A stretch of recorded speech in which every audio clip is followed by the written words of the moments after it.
J'ai été médecin de famille en France du début des années 80 à 2008, et puis j'ai émigré au Québec en 2009.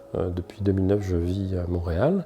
Tout pendant que j'étais médecin de famille, j'ai commencé à publier des livres sous le pseudonyme de Martin Winkler, et j'ai écrit beaucoup de livres, des romans, des essais sur le soin.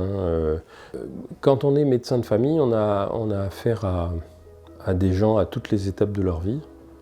Et il y avait deux domaines dans lesquels on était particulièrement mal formés en faculté de médecine en France, c'était la santé des femmes et c'était la fin de vie et la douleur.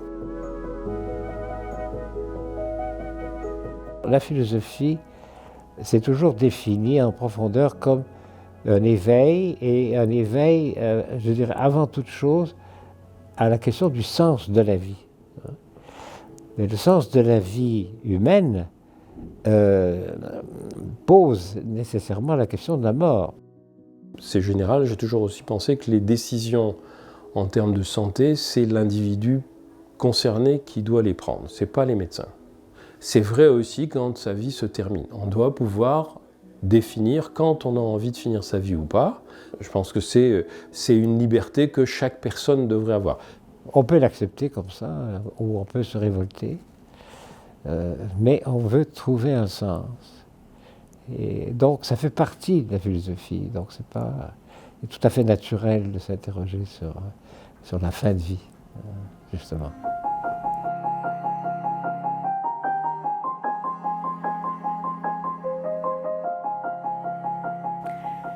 Je suis journaliste, auteure d'un premier roman publié cet automne. Je suis née à Montréal d'une mère syrienne d'origine arménienne et d'un père sénégalais d'origine libanaise.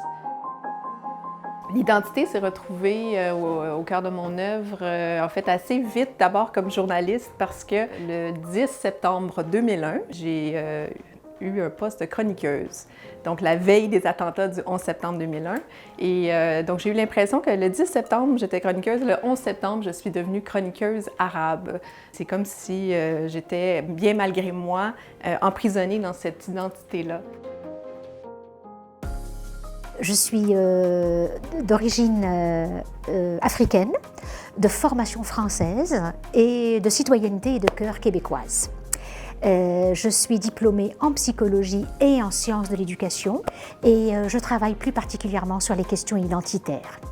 On a tendance à voir l'identité comme quelque chose de fixe, comme une essence, quelque chose qui ne bouge pas, alors que c'est quelque chose qui se construit pour tout le monde, même si on a un parcours soi-disant linéaire. Tout le monde, on a tous des identités qui sont multiples et on ne devrait pas avoir à choisir.